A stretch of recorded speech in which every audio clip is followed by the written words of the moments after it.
BS-Free Witchcraft is a production of the Nerd and Tie Podcast Network.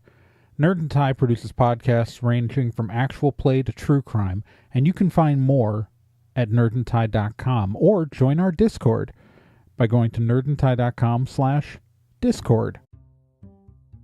Welcome to BS-Free Witchcraft, your monthly guide to the modern witchcraft movement. Mine is a lot of the usual, bullshit. I'm your host, Trae Dorn, and we've made it to July of 2025, and that means it is time for yet another annual Q&A episode. One episode every year where I have you guys send me your questions and topics and things like that, and I do my best to answer them. I don't pre-script these answers. I have reviewed the questions, I've thought about the questions, but the answers you're going to get are off the top of my head and kind of the most genuine, pure versions of the thoughts that I have. Before we get started, I have two major pieces of housekeeping. And one of these is just that I'm going to be appearing at a couple of conventions within the next 2 months, and some of those are coming up really quick. And so I wanted to mention them here in case anybody was interested in, if you're going to these cons and want to meet me, they are great places to meet me because I am there in public, prepared to handle strangers. And that the first one coming up is August 2nd and 3rd in Minneapolis, Minnesota, big Minneapolis anime. And then the week after that, August 9th and 10th, I'm going to be at Anime 414 in Milwaukee, Wisconsin. And then after that, in September, on September 13th, I'm going to be at Eau Claire Comic-Con in Eau Claire, Wisconsin, my hometown.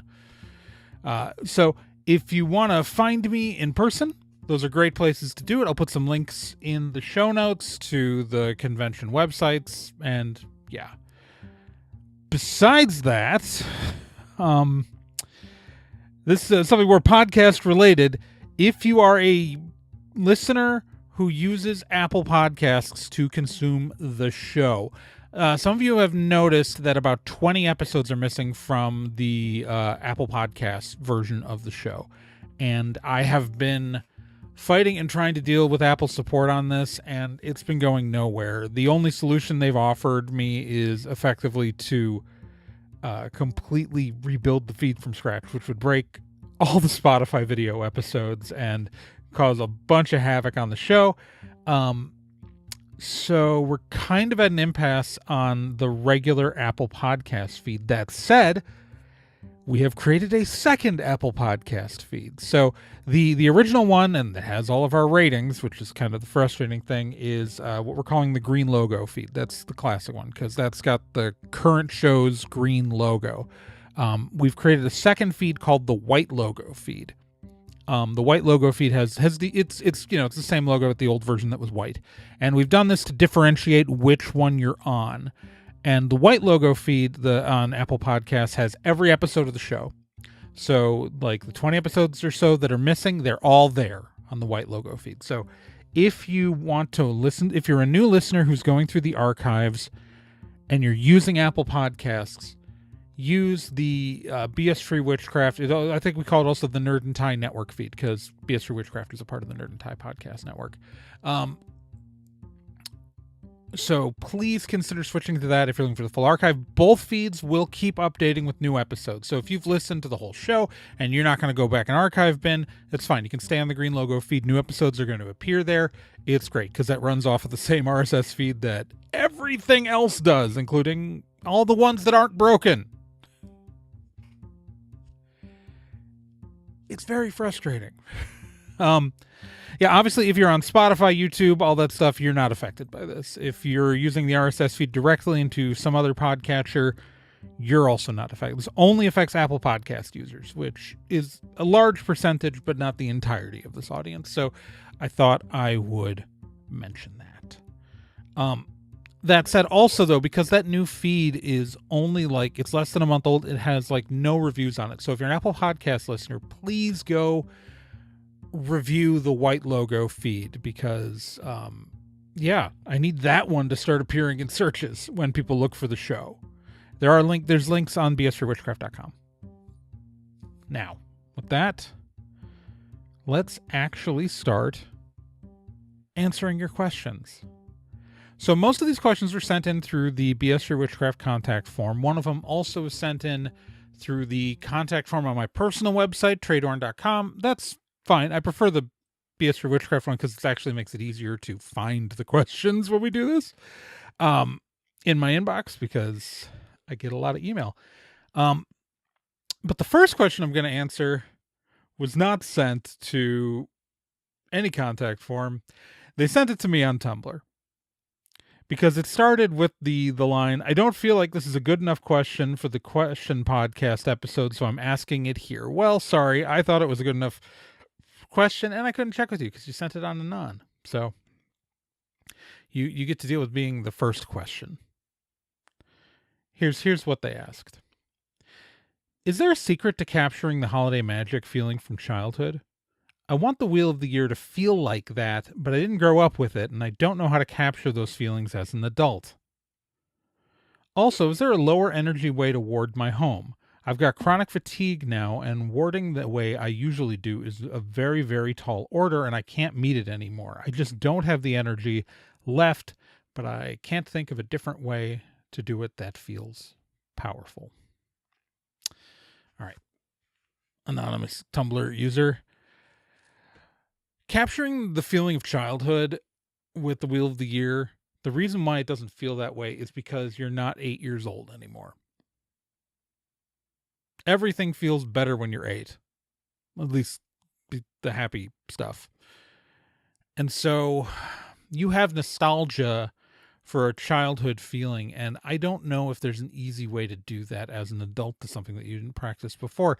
I will say that new good memories you make now will hold new nostalgia 10 years from now, 20 years from now. So there's part of it's that. Part of it's just building the new happy memory to establish that future nostalgia.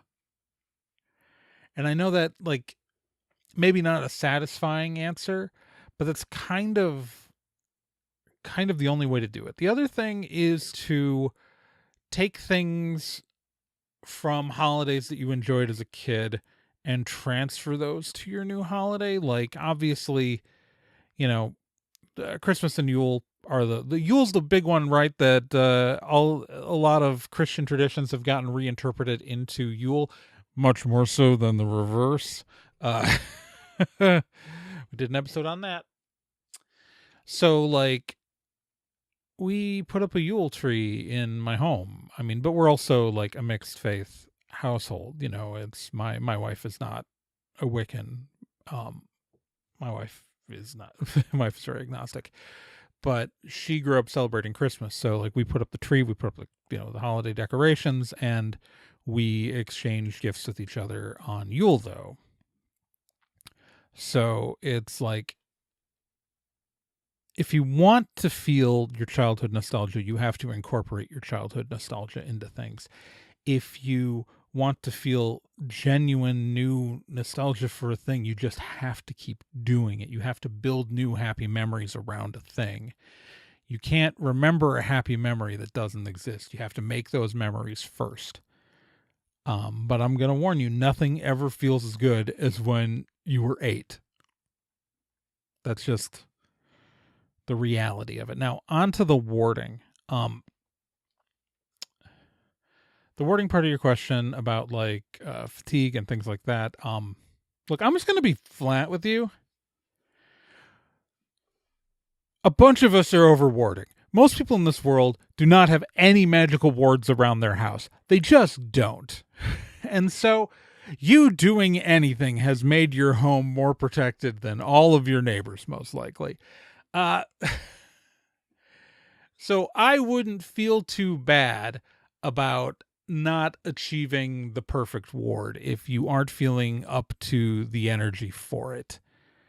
Honestly, like, the problem there is also, it's a piece of perception, right? Like, it doesn't feel powerful to you because it's not up to the amount of energy in the way you did it before. Now, I don't know enough about your environment, your situation, but you can also just look at things of scaling back the warding, right? You can look at just warding yourself or warding a room and not your whole home. I've talked about, I don't like to go too much into detail about the kind of magic I use, but I did bring up some stuff about wards and protection in my Dabbler's Week. I think I talk about a protective ward in that. Yeah, in the Dabbler's Week episode, I talk about a protective ward, and I also cover that a bit in the Ghosts episode. The friggin' ghosts or flippin' ghosts or whatever I titled that thing of. Yeah, the effing ghosts episode. I talk about there in those two episodes I talked about protection techniques, but I don't really have like solid advice other than just like don't feel bad if your wards aren't as good, because honestly, like a bunch of witches on social media are way too paranoid about magical wards. I mean, I am, but I also have generalized anxiety disorder. So, like, of course I overprotect. Like, do I ward the crap out of my stuff? Yes. Does the rational part of my brain think that anyone's actually trying to get me? Or no, absolutely not. Nobody cares.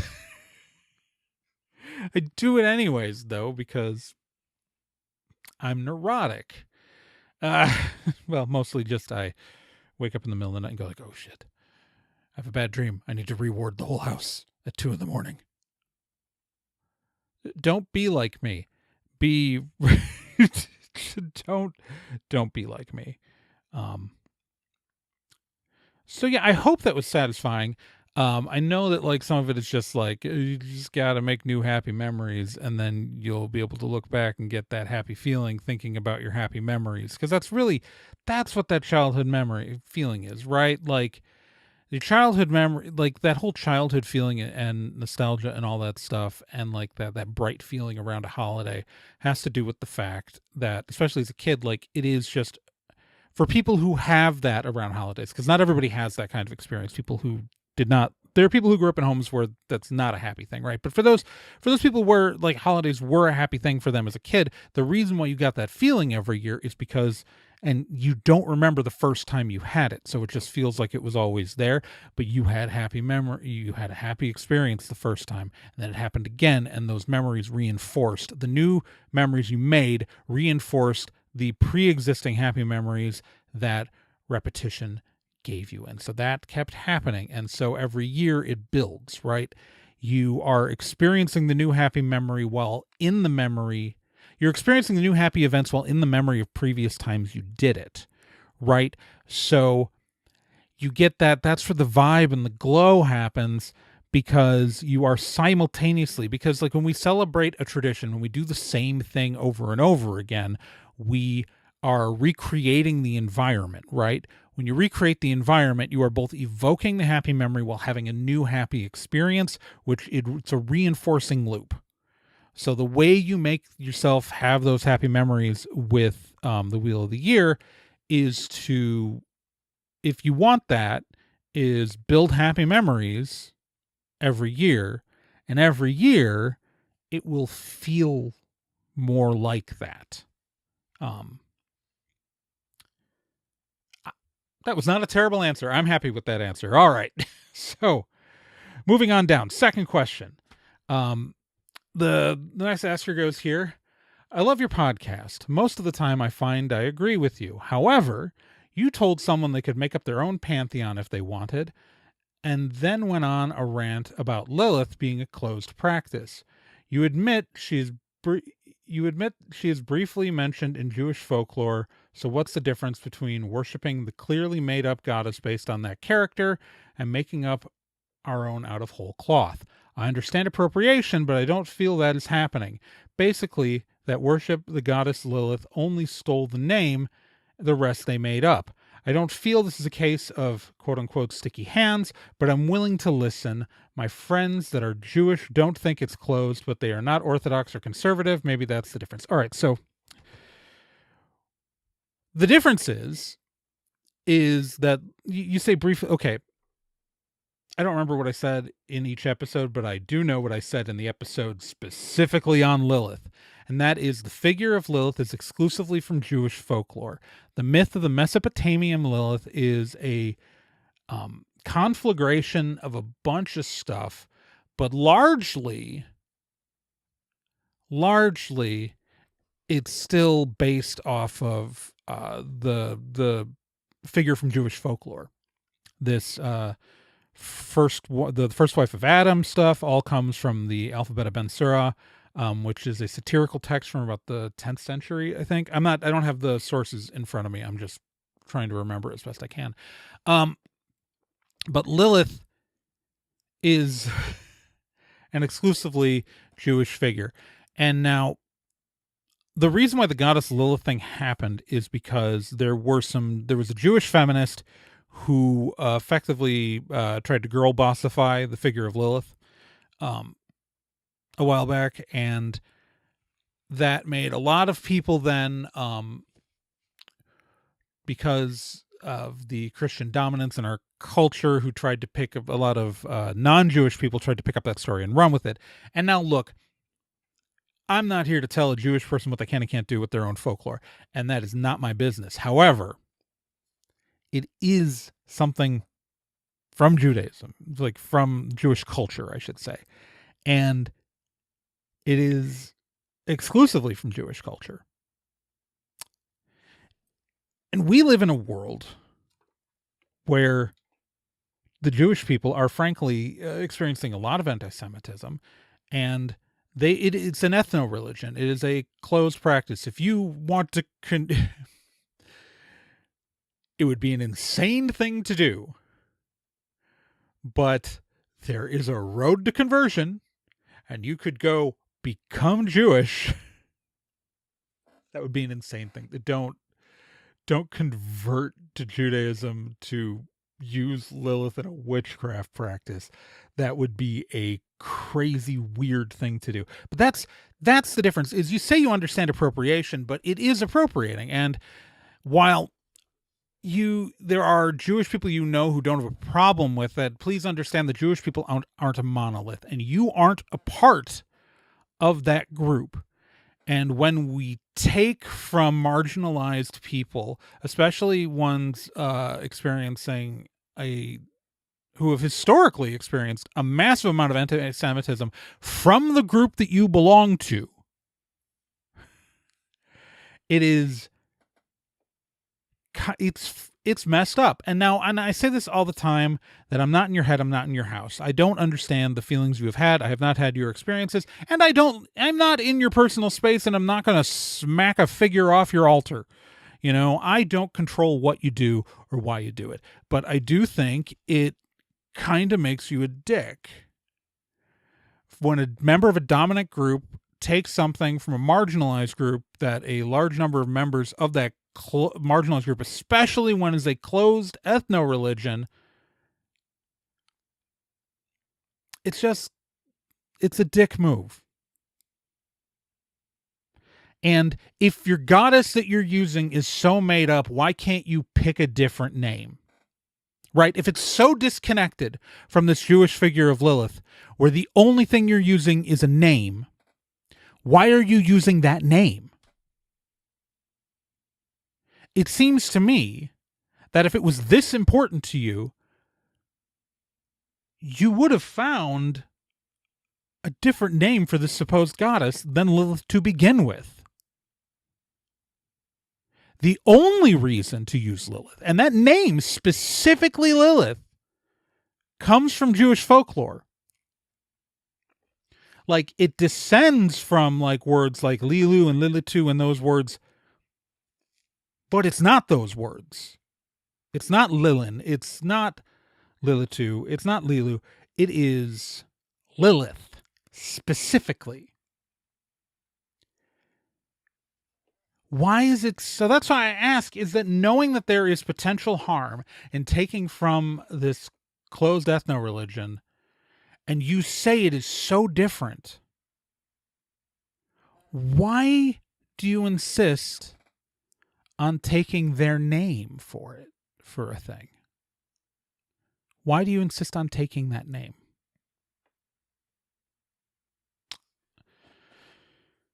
So you say you understand the appropriation, but I don't know. I don't know that you do. And I think it's at least something to think about. Why is the name Lilith so important to you? that you are using what you are saying is an unrelated goddess figure, why is using the name from Jewish folklore so important to you?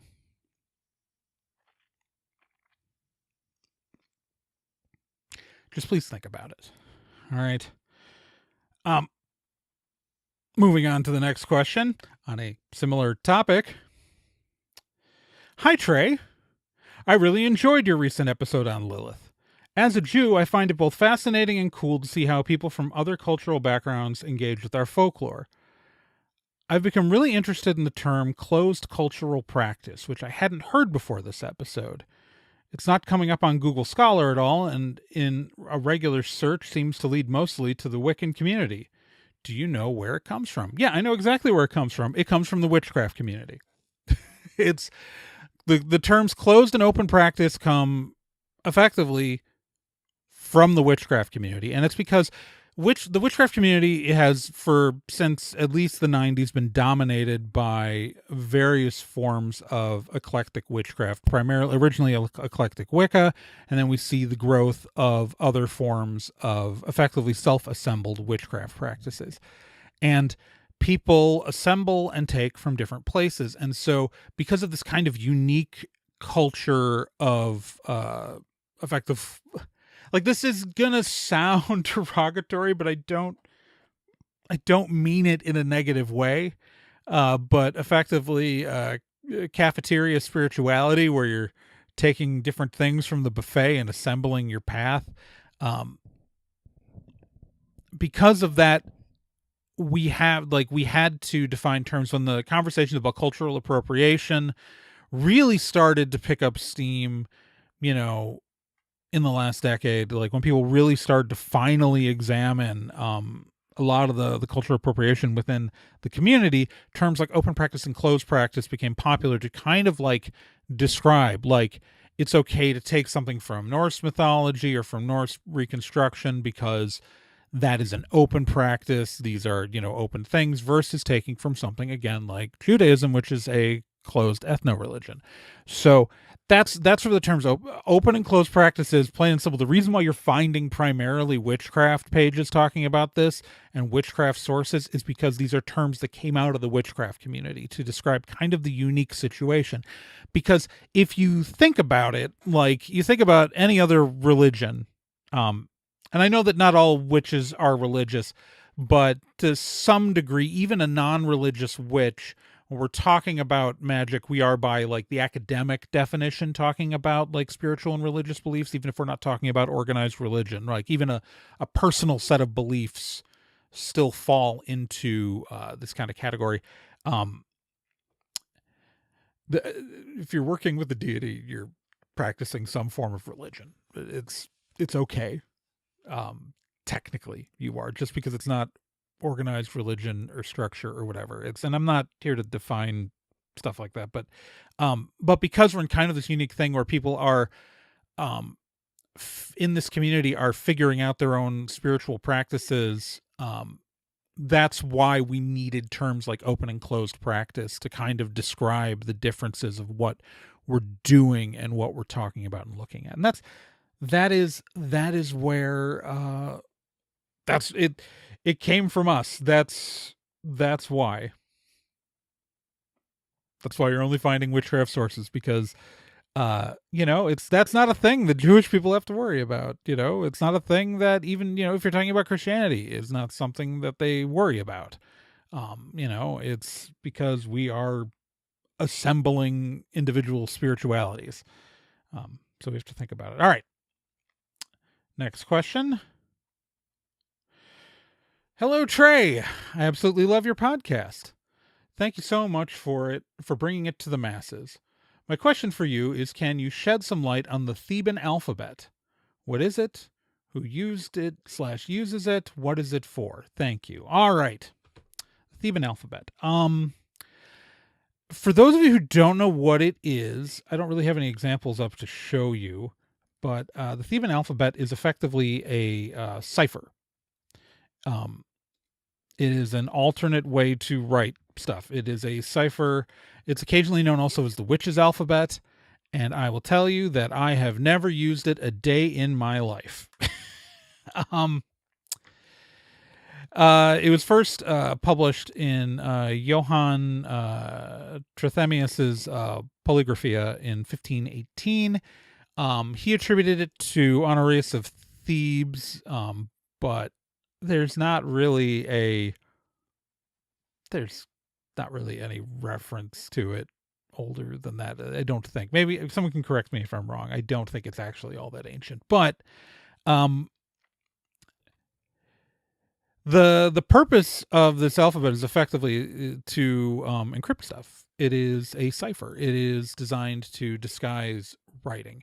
Now, if you're telling people that you're a secret witch cult that has been existed for millennia in hiding, you need to have the bona fides to pretend that it's hidden, it's encrypted, it's a secret stuff, so we put it all in the Theban alphabet, which is alphabet. It's a cipher, man.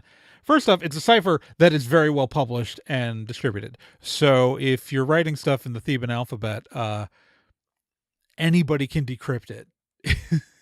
But also, secondly, it's just a letter substitution cipher, right? So anyone, I can crack. Most of us can crack. If you give like a couple pages of text in a letter substitution cipher, anyone who was a nerdy kid who got obsessed with like spies and stuff when they were like 10 can break that cipher. Thinking about like, the common vowel E, and then like what's the 3-letter word ending in E, which is one of the most common words in the English language, the. Like if you're writing it in English and you're writing whatever language you're writing it, first up, if it's a published cipher, and if you didn't have a copy of the published cipher, you could decode. I could decipher it within a half hour. I could decipher any text. It's not hard. It's not hard if you have enough text. Like if you have a bulk of writing, I can crack it.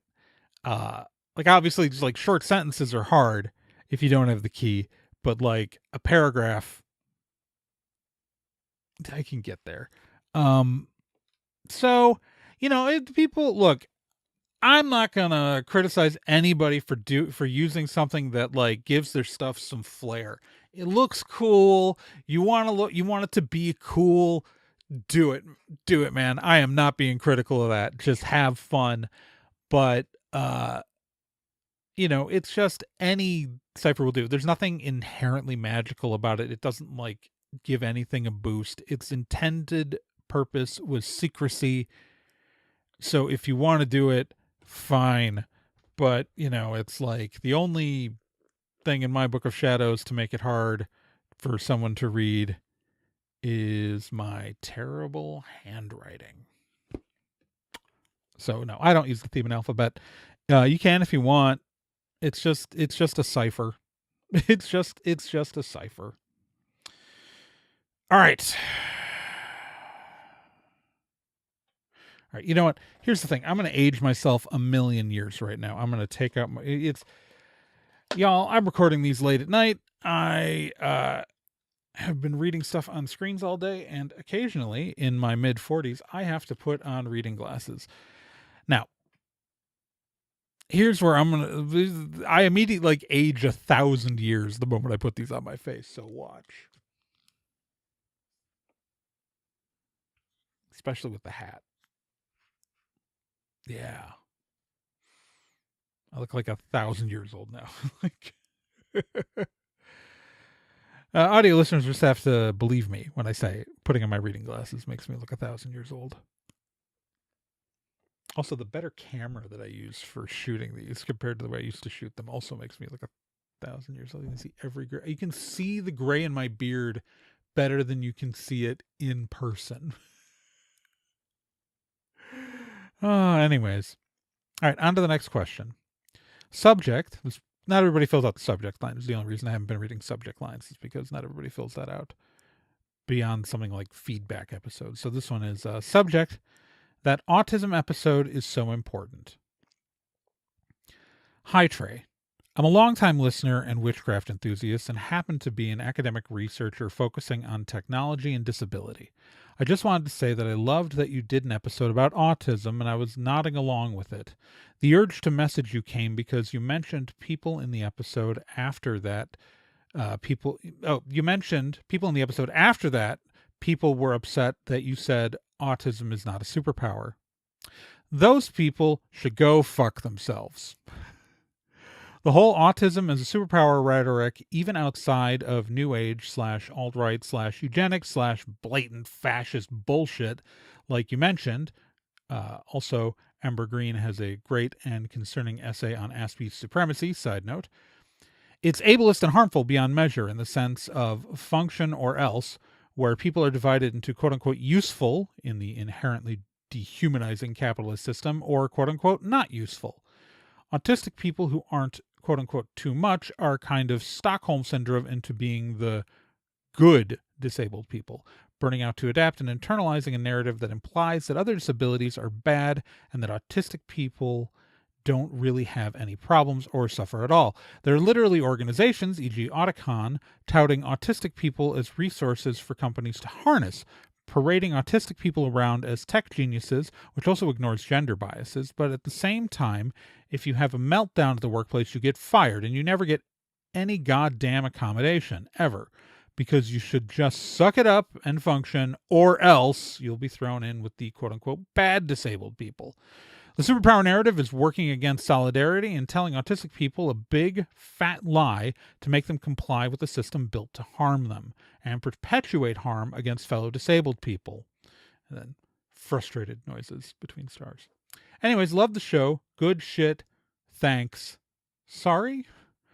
Hope you and yours stay safe and don't lose hope out there. Well, thank you for that. Yeah, it's the autism thing. As I said in those episodes, I'm allistic. While I'm neurodivergent, I am in the anxiety disorder world. I am not autistic, but I have quite a few friends who are, and it's always kind of annoyed me. Like, the whole autism is a superpower, first off, actually just mostly annoys me because it's dehumanizing.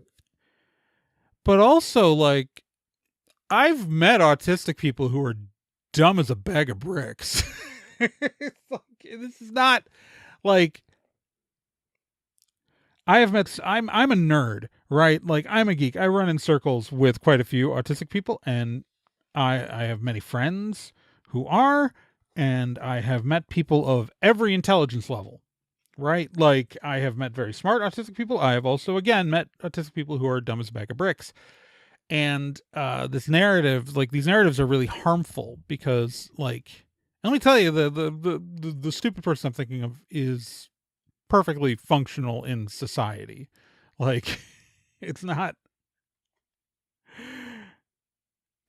Yeah, well, I feel like I was being really mean there. Good thing that person doesn't listen to this show ever, and they never will, probably. And you don't know who they are. And I know too many autistic people for you to figure it out.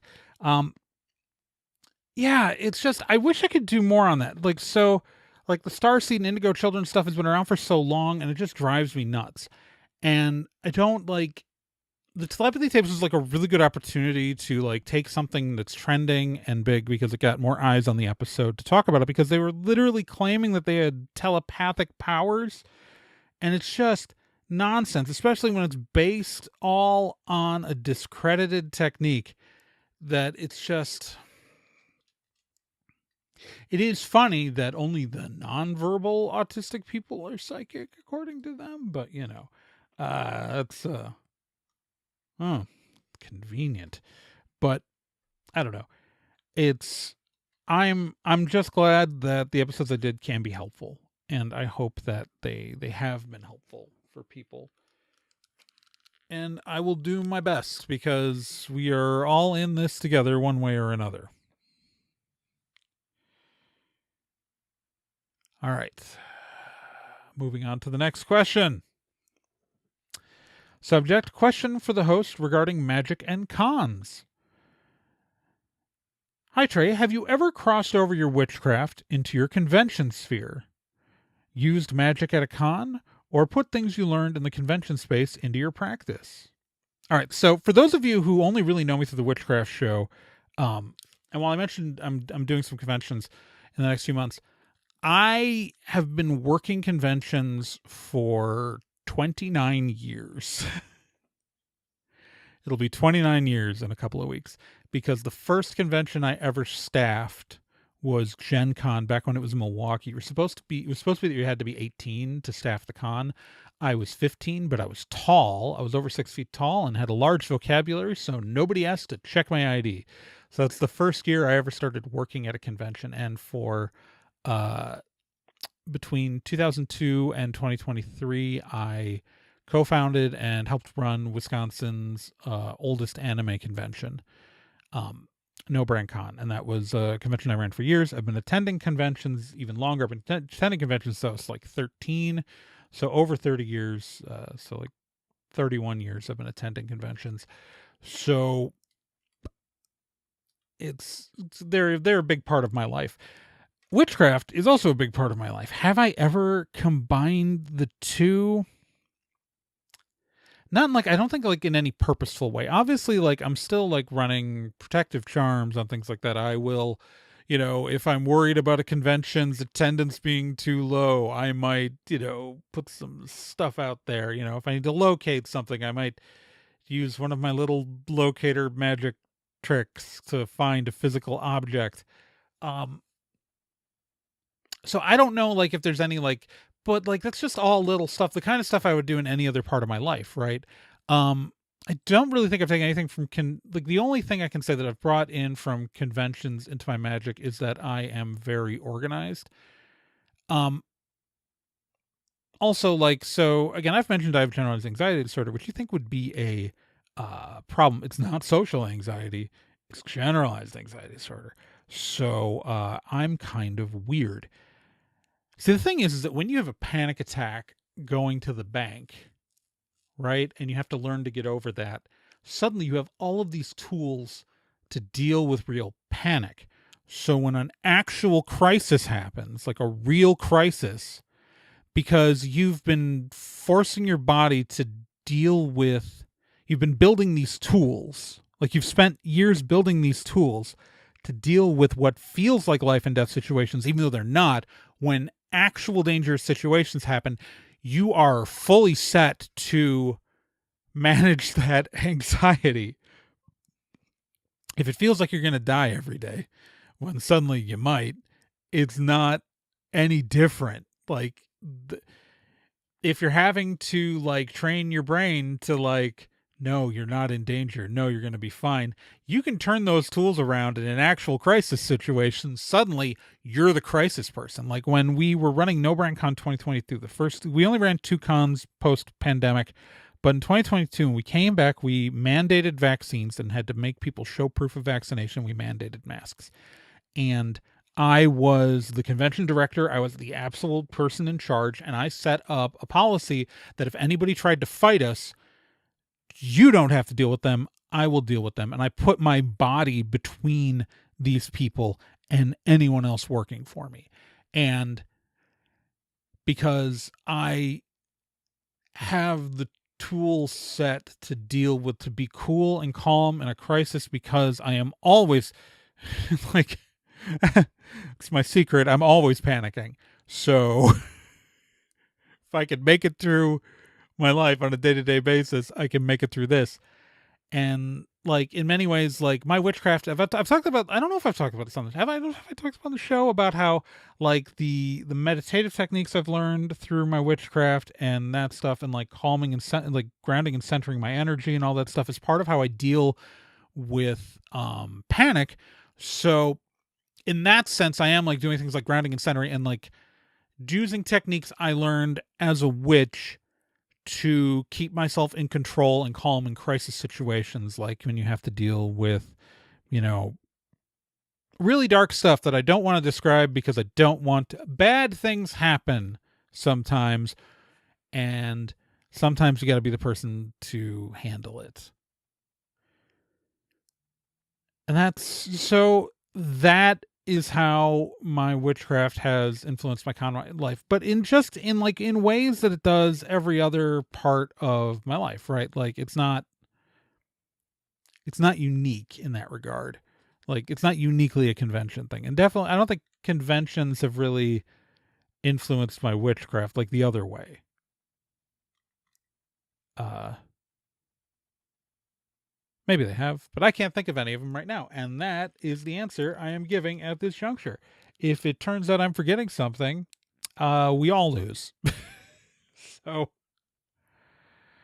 all right. The next question. Subjects tired of white people. This is going to be fun. I've been in and out of the witch community for roughly as long as you have, Trae, and something that grates on my nerves more and more over time is just how white so much of the space is. It seems like there was a little effort among white witch, that is, witches who are white, not the fluffy I am a white witch, I just want to heal people, ooh, nonsense, content creators to work on anti-racism during the George Floyd protests, and not much sense. There seems to be even more appropriation among white witches now than there was before they learned who Marsha P. Johnson was.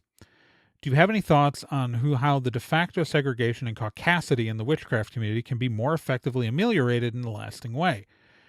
Thank you for the show. I've been enjoying it for a few years. Another question, if you have time for it, what spell would you do to banish the Sweep young adult novel series forever? Well, to talk about the Sweep young adult novel series, I don't know. I have no idea. I've never read those books. I know nothing about those books.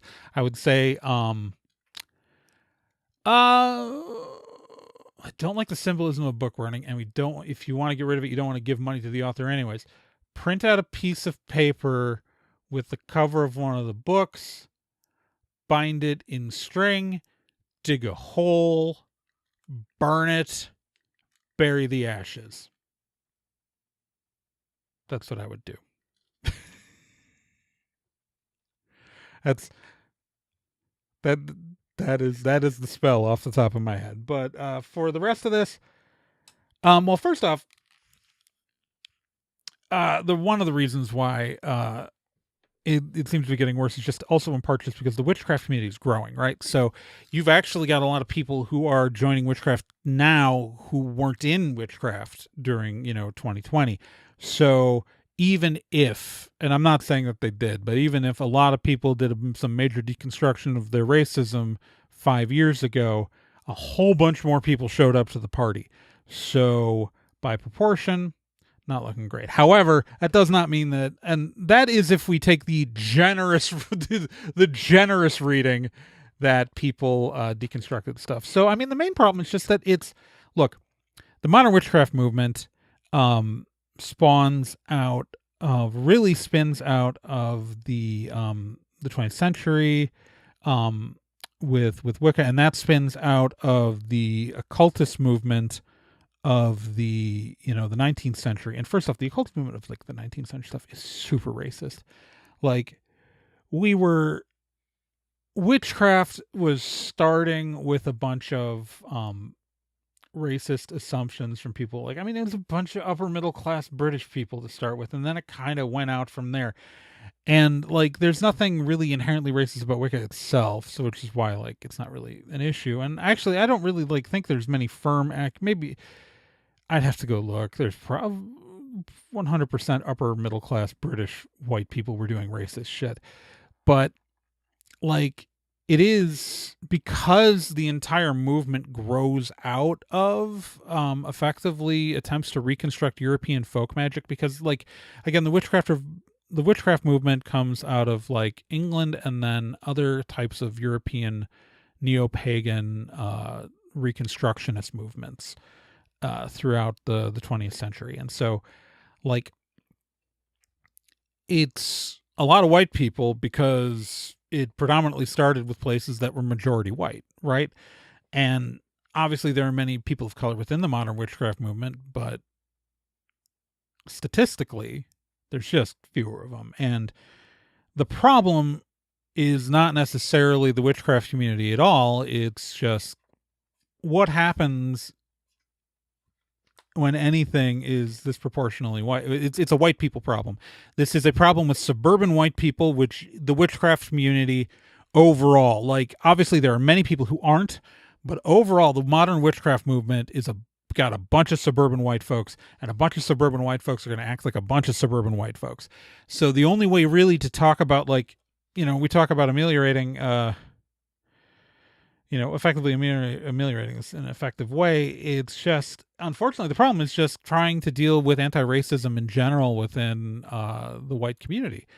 And it's not really necessarily, the problem is just that it's not a witchcraft problem. Like, obviously within our circles, because we are a subculture, we are a community, we should be looking to deal with racism, and we should be dealing with appropriation. We should be dealing with all that within our community. And I think that, a lot of us are trying. Obviously, like, I'm not perfect. I'm going to make mistakes. I have made mistakes. I can think of specific things that are a part that I did 25 years ago that I would not do now. And we don't need to go into it mostly because they were done in private. So like nobody was actually hurt, but I wouldn't be comfortable doing it again. And so I feel, I don't know. If you ever meet me in person, I'll talk about it. I'm not putting it on the internet. I'm not putting dumb things I did on the internet that I feel bad about. All right. But yeah, it's just, it's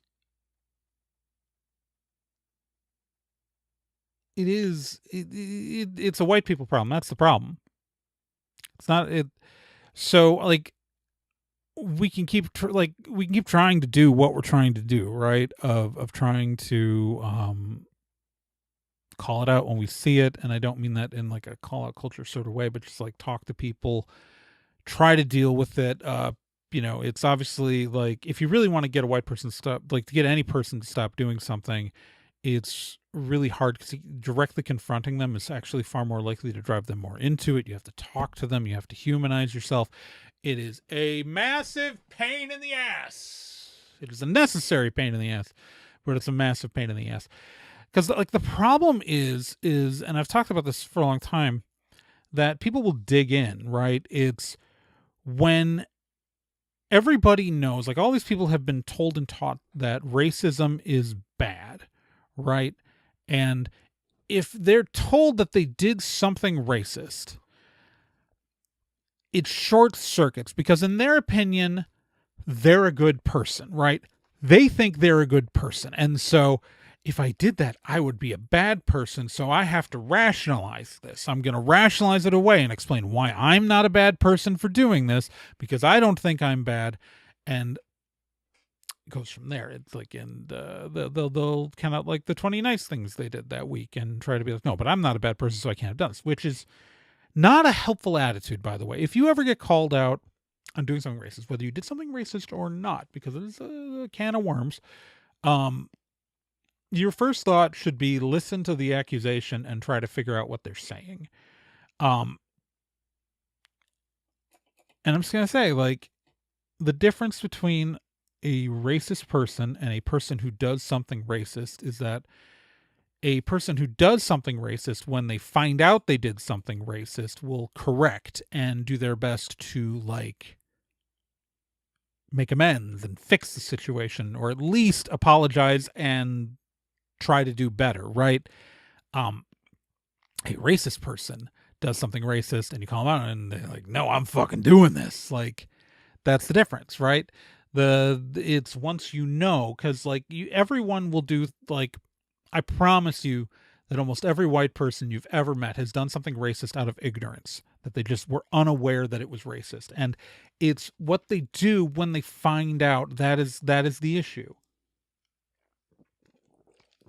My challenge to my fellow white people listening to the show is to, if you get pointed out like that you're doing something that is racist, anti-Semitic, homophobic, transphobic, like we can go down the whole list of isms and phobics all we want, but if it's pointed out to you, take the time to sit down and think about it, because even if the person who told you was angry, because actually that's also going to think, like, you have to be ready for people to be mad at you. and you don't know why, and then listen to what they're saying and don't police the tone. Like I'm definitely not trying to tone police anybody or like say don't be mad. Um it's just that statistically it has been shown that when people do respond angrily that they are less likely to be listened to. Now, um that's just psychology. It, yeah, but even if the person, if you're a white person, you get this and the person's even like yelling at you about it, listen to the actual words they're saying. Take into consideration what they're saying and think about what you're doing. And don't get caught up in whether the person telling you is angry or not. That's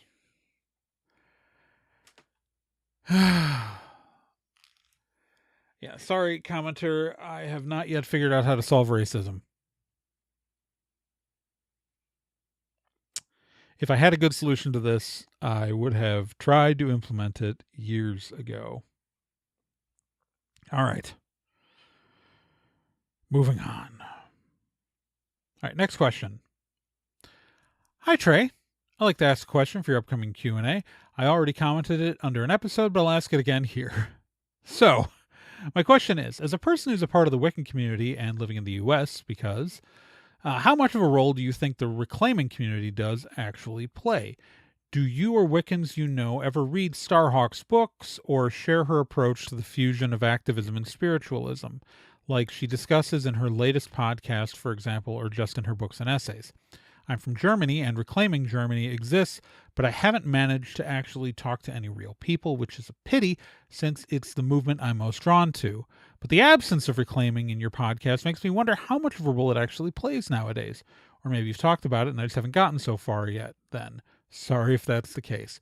Thank you for the cool podcast. I'll be listening and commenting. Have a good time. All right, so I did see your earlier comments, but then I saw this question, and so that's why, yeah. Starhawk. I'm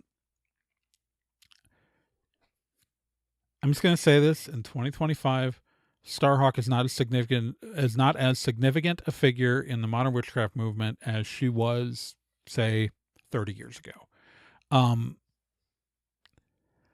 I have never read Starhawk. I've never read Starhawk.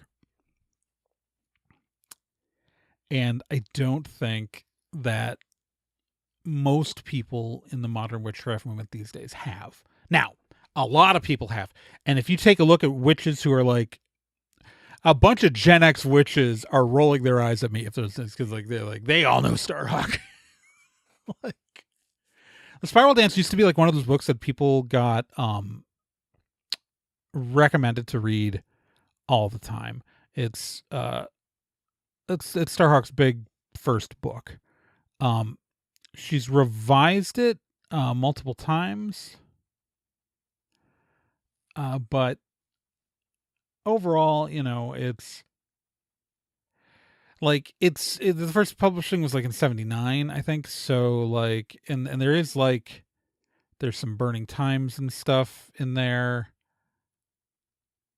and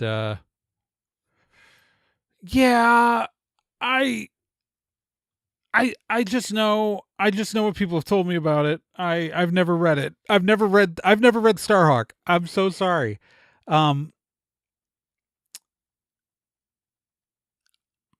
Yeah. I mean, that's really it. I think that most younger witches today have not read Starhawk, and I don't think that you'll find her book on there are quite a few like beginner witch guides and stuff that just don't include her stuff anymore. And it's just, and this is not meant to be a criticism because again, I haven't like, I mean, I'll criticize anything that perpetuates the Burning Times bullshit. But beyond that, I don't really have any strong opinions on Starhawk because again, I have not read Starhawk. And I think that like 30 years ago, 40 years ago, it was she was a much more influential figure in the modern witchcraft movement. But as we have moved away from that generation of witches being more as prominent and that different things have kind of filled in, I think in the modern day, like while she certainly has, fans and she's not insignificant. Like she's more significant than I am. Like she's a bigger deal than I am. I think to the movement as a whole, I think that she's become less important.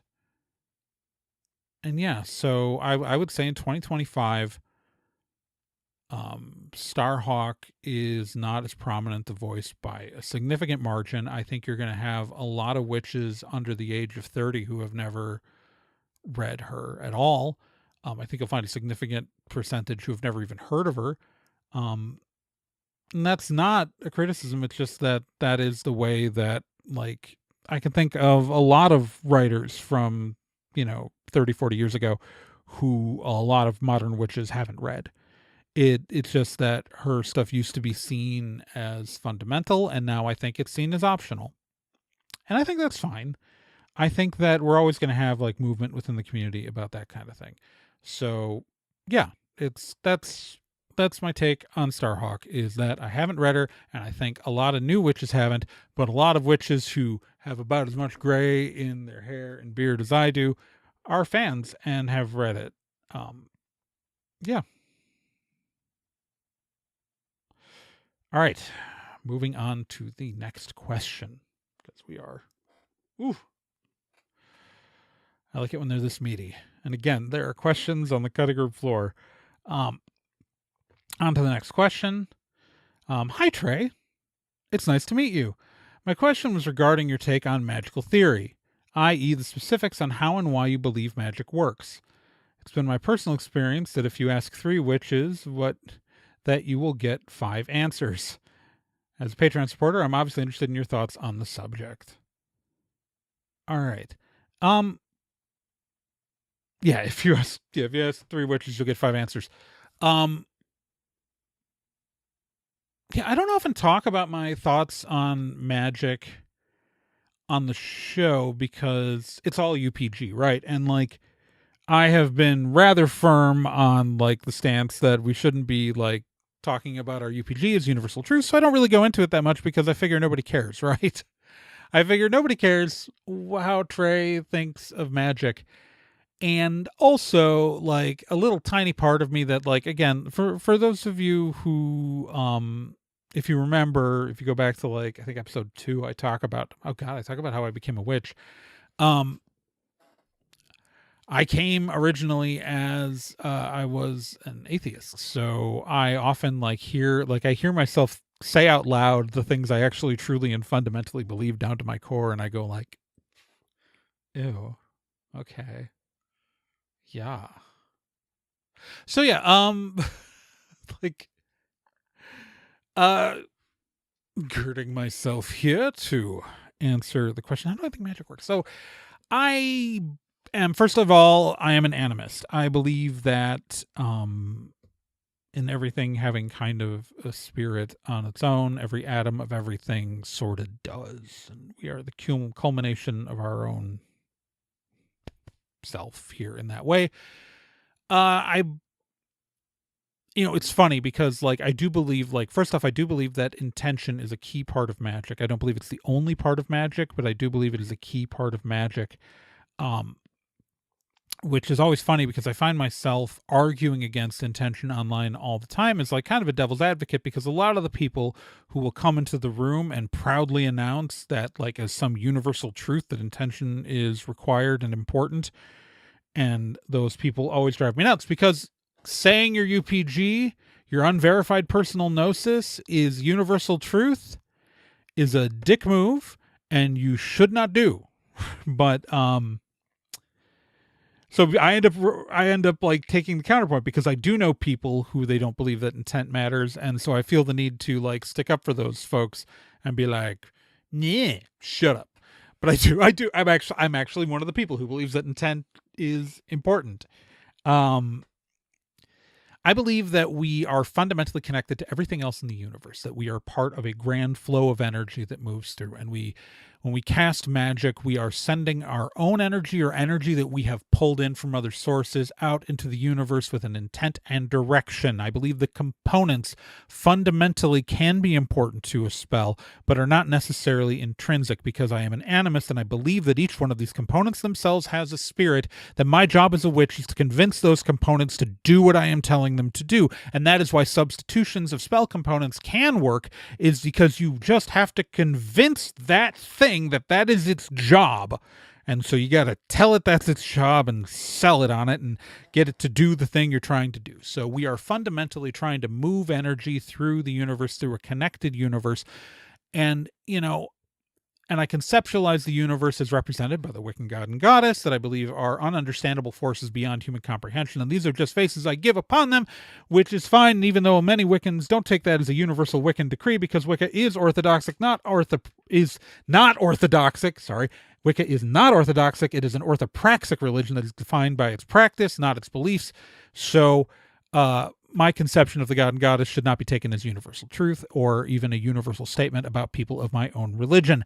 So I do believe that then the energy that we focus and flow through our spellcraft and through our rituals is that I am performing ritual to connect to that energy and redirect and guide it with my intention and the force that I am pushing through the ether. And the ether I'm using here as just a nice word for the pan-universal energy flow, and that is how I connect to it. Some of my spell work is trying to sometimes find the natural currents in this flow and not guiding it, but riding the magic that already exists within the world to guide me where I want to go. We are travelers on a river.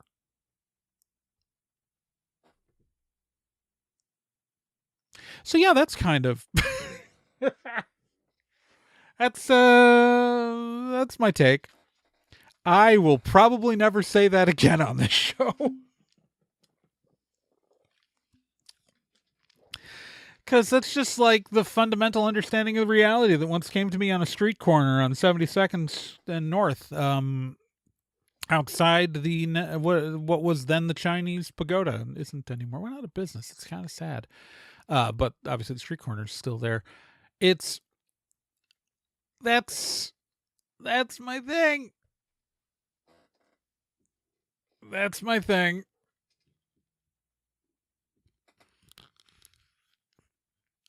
Moving on to the last question of the episode. All right. Hi, Trae. The next one is, the subject is thank you. Hi, Trae. I wanted to reach out and say thank you for your podcast. I'm newish to the world of witchcraft and paganism and still finding my way.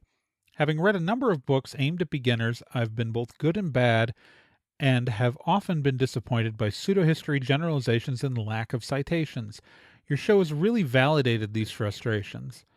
I also really appreciate the way that you investigate the origins of commonly used spells, invoke deities, and practices, and the way you interrogate the logic behind those. The idea of arbitrary fixed correspondences has always given me the shits, so thank you for unpacking it in the podcast. I've got a bit of a rambling question for you. I'd love to hear your thoughts on the early, i.e. pre-The Craft, 90s witchcraft and Wicca revival. In particular, what brought it about as a cultural movement? Was it a counter-reaction to the Satanic Panic, a link to certain political or social causes, or the emergence of forums and more affordable publishing? Anyway, thank you for what you do. It is needed and appreciated. First off, okay, so if we're just talking pre-The Craft, The Craft came out in, 1996? Let me look that up. Yeah, The Craft came out in 96. So, first and foremost, my exposure to Wicca, I didn't watch The Craft until years later. I had been a Wiccan for a while when I actually finally watched The Craft. But I did become a Wiccan like right around that wave, but that wasn't my first exposure to Wicca. I knew about Wicca for years before I became one. And I knew Wiccans for years before I became one. So I do have some experience with the Craft stuff. But first off, if you're talking about the 90s, it's like half the most of the 90s witchcraft boom was post the craft, but that's just the before the craft it was growing. It was growing. And solitary practice was on the rise. So you got a couple of things. First off, the book publishing boom of the bookstore boom of the 90s cannot be discounted. The Barnes and Noble Corporation, as they massively expanded with their B. Dalton brand, Scribner's brands, and then the Barnes and Noble superstores. And the Barnes and Noble superstores would carry mass market witchcraft paperbacks. So you suddenly went from to learn about witchcraft went from being something that you had to seek out and maybe find in a cult shop to suddenly there was a bookstore in every town, at least one bookstore in every town that had witchcraft books. The other thing that happened is coincidentally you have Scott Cunningham's Guide to the Solitary Wicca Guide for the Solitary Practitioner comes out in 1988, and this book, while self-initiation and self-dedication rituals had been around at least since Doreen Valiente, I know, published one I think in the 70s, there were solitary practitioners, there were self-initiated witches prior to Cunningham, because obviously Cunningham didn't get the idea out of nowhere. Cunningham's book was really the first good, solid, I can recommend this. And just a few years before that, Raymond Buckland published the Big Blue Book. And those two books together, if you talk to someone who was a Wiccan, a solitary practitioner in 1994, they had both of those books. And I still recommend Cunningham for people who want to get into Wicca specifically, if they want to get into solitary Wicca, eclectic Wicca, which is what kind of the branch, because obviously because Wicca before that was dominated by British traditional Wicca, right? Which is it would call itself British traditional witchcraft at the time. We've kind of retconned the W to British traditional Wicca in more recent years because of the movement towards non-Wiccan witchcraft. It just makes it easier, and especially with terms like traditional witchcraft becoming thrown around, there's more than one thing that can be called traditional witchcraft. So just calling it British traditional Wicca makes it really clear that we're talking about covens that descend from New Forest through their initiatory lineage. Prior to the kind of the publishing boom, British traditional Wicca was the dominant form, right? It's the big boom comes from the accessibility of books like Cunningham's Guide for the Solitary Practitioner, and that really starts it off. And so this cues up everything. So there's wider distribution. People are picking it up. It gets featured on episodes of the Ripley's Believe It or Not TV series and stuff like that. But the whole thing that really gets it going is that there are these books available now nationwide in the United States. And then, so when it primes the environment for when the craft hits in 96, that suddenly that all of these young people who have this interest can go out and buy a book on it, and there's instructions on how to become it yourself. That availability is what really causes that 90s explosion. And it starts in the late 80s. So that's why it happened. That's the simple answer as far as I can tell. I mean, I was born in 1980, so you can do the math on how old I was in the early 90s. I was the people who I knew who were Wiccans were older than me, friends of my sister, things like that. Yeah. So that's the long and short of it. All right. I think that's all the questions we're going to do. I said that was the last question. That's the last question. I want to thank you guys for everything you've sent in. Doing every year, I love doing these episodes because I love knowing what you guys want to know about, because that is this is the most fundamental, easy way to talk back to me, because while there are comments on Spotify and YouTube, a lot of people don't listen in formats that have a direct way to talk back. So this is my way to find out like what you want to know and your chance to get me to directly answer something on the show. I really want to thank you guys for like always joining me on this stuff every month. I really like doing this show, and this show is made possible by you guys, by supporters on Patreon, patreon.com/TRAEGORN. The people who back me on Patreon are really what pay the bills to keep this show going. I do want to thank people at the shout out level of Lindsay Dosey, Bruce Norville, Courtney, Claire Dennis, Pamela Stariak, and Eldred Gamble. But even if you only contribute like $1 a month, you get access to these episodes a whole week early. There is some exclusive video content on the Patreon. Like there's a blooper reel for the Nature and Witchcraft episode if you go like way back. There are some exclusive videos where I've done reactions to the first 2 episodes of the Pagan Invasion. I plan on doing more. I've just been too busy to like sit down and shoot them. Also, just frankly, to record, I have to turn the air conditioner off in my office, so it gets warm in here. So like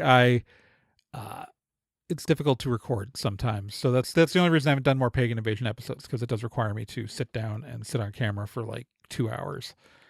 But besides that, we have, various other benefits, like members at the $10 level get access to all of my ebooks, and members at the $5 level get access to my ebooks a year after they come out. And everybody, even down to the $1 level, gets a copy of the ebook for the Super Awesome Action Heroes role-playing game system. But yeah, so if you can contribute, it helps, and you get some cool stuff.